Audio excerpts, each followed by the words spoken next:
আমার মন ভেঙে টুকরো টুকরো হয়ে আছে, কিন্তু ২৭ বছর জীবনের অন্যতম শিক্ষা হলো ভাঙা মনের গল্প কারোর সামনে প্রকাশ করতে হয় না। কারণ সমাজ আমাকে শিখিয়েছে আবেগ দেখানো মানে দুর্বলতা। আর তাই আমরা সবাই জীবনের কোনো না কোনো ধাপে এসে শিখে গিয়েছি মনের দুঃখ চেপে রাখতে হয়, চোখের পানি আটকে রাখতে হয়, ভেতরে ভেতরে পুড়ে যেতে হয়। কিন্তু এতে কি ক্ষত সারে? বরং কষ্ট লুকিয়ে রাখলে মনের ব্যথা আরও কয়েক গুণ বেড়ে যায়। আমাদের এই মানসিক দ্বন্দ্ব আমাকে অনেক ভাবিয়েছে। আমি ক্রমাগত এই সমস্যার জন্য অনেক ভেবেছি এবং ভাবছি। এখনের জন্য সমস্যাটার সমাধান হচ্ছে স্টোয়িক দর্শনের শিক্ষা, যা কিছুটা ব্যতিক্রম। তারা বলে আবেগ লুকানো যায় না, তাই তুমি আবেগ দ্বারা যতটা কম প্রভাবিত হবে তুমি ততটাই শক্তিশালী হতে পারবে। আজকের এই ভিডিওতে আমরা জেনে নিব কিভাবে আবেগ চেপে না রেখে তা ম্যানেজ করতে হয়। স্টোয়িক দর্শনের চোখে সত্যিকারের ইমোশনাল মাস্টারি কি? জীবনে স্টোয়িক হওয়া মানেই কি ঠান্ডা অনুভূতিহীন হয়ে যাওয়া? অনেকে ভাবে স্টোয়িক মানেই রোবোটিক হওয়া, যেন কিছুতেই কিছু অনুভূত হয় না। কিন্তু না, স্টোয়িক দর্শনে আবেগকে অস্বীকার করা হয় না, বরং বলা হয় আবেগকে বুঝে কন্ট্রোল করতে শিখো। রোমান সম্রাট মার্কাস অরেলিয়াস, তিনি যুদ্ধ, মৃত্যু, বিশ্বাসঘাতকতা সব দেখেছেন। তবু তিনি দিনে দিনে লিখে গিয়েছেন, you have power over your mind, not outside events. Realise this and you will find strength. আচ্ছা, আবেগ কোথা থেকে আসে? আমরা যখন কিছু হারাই, কেউ অপমান করে, অথবা কোনো আশা পূরণ না হয়, তখন মন ভেঙে পড়ে। এগুলো প্রাকৃতিক। আবেগ হচ্ছে একটা প্রাকৃতিক বিষয়, কিন্তু সমস্যা হয় যখন আমরা সেই আবেগেই ডুবে যাই।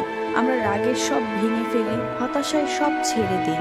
স্টোইকরা বলেন, feel the emotion, don't become the emotion. তুমি রেগে যেতে পারো, কিন্তু রাগে সব নষ্ট করো না। তুমি কষ্ট পেতে পারো, কিন্তু সেই কষ্টে নিজেকে শেষ করে ফেলো না। স্টোইকদের সবচেয়ে বড় শিক্ষা ছিল এই লাইনটা, between stimulus and response there is a space, in that space lies our freedom। মানে কি? মানে তোমার সাথে খারাপ কিছু ঘটলো, এটা হচ্ছে স্টিমুলাস, তুমি কিভাবে প্রতিক্রিয়া দেখাবে সেটাই হচ্ছে রেসপন্স। আমরা যখন আবেগে গা ভাসাই, তখন এই মাঝের জায়গাটাই আমরা মিস করে ফেলি। কিন্তু স্টোইকরা বলে সেই মাঝের মুহূর্তটাই হচ্ছে তোমার শক্তি। আমি একটা উদাহরণ দিয়ে বলি, তুমি কাউকে কিছু বললে, সে তোমার সাথে খারাপ আচরণ করলো, সাথে সাথে তুমিও চিৎকার করে রেগে গেলে, তাহলে আবেগ তোমাকে চালাচ্ছে।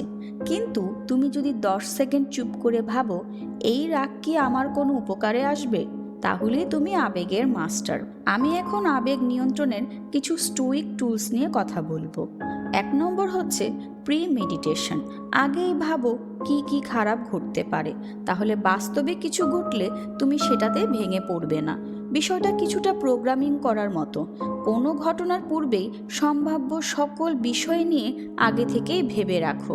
দ্বিতীয়টা হচ্ছে জার্নালিং। প্রতিদিন লিখে ফেলো তুমি কি অনুভব করছো। মার্কাস অরেলিয়াস তার আবেগ জার্নালিং করে লিখে রাখতেন। সেই জার্নালিংয়েরই পরিমিত আকার হচ্ছে তার বিখ্যাত বই মেডিটেশনস। বইটি অনলাইনে ফ্রি পড়তে পারবে, আমি কমেন্টে লিংক দিয়ে রাখবো। তৃতীয়টি হচ্ছে নেগেটিভ ভিজুয়ালাইজেশন। নামটা নেগেটিভ হলেও এর এফেক্ট কিন্তু আসলে পজিটিভ। তুমি যা কিছু ভালোবাসো জেনে রেখো, একদিন সেটা থাকবে না।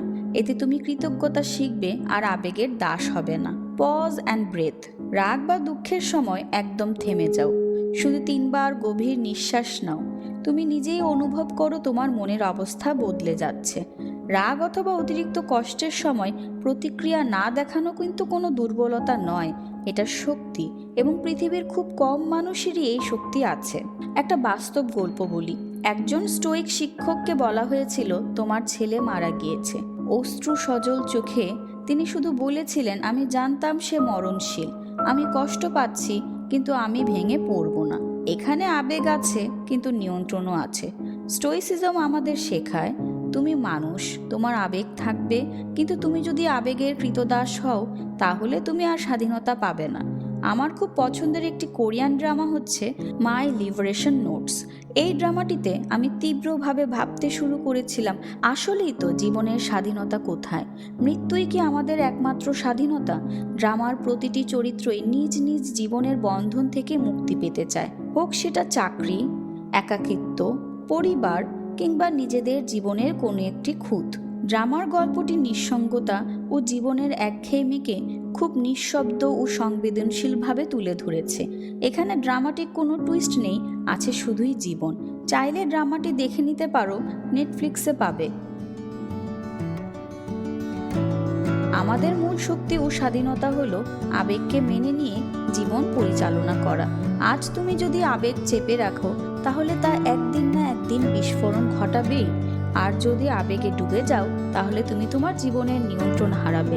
তাই মাঝখানের পথটা অনুসরণ করো, সেটা হলো অনুভব করো, বুঝো এবং পরিচালনা করো। নিজেকে নিজে জিজ্ঞেস করো কোন জিনিস তোমার কাজে লাগবে এবং কোনটা কাজে লাগবে না। ভিডিও ভালো লেগে থাকলে কমেন্টে লিখো, আমি আমার আবেগকে চালাবো, আবেগ আমাকে নয়।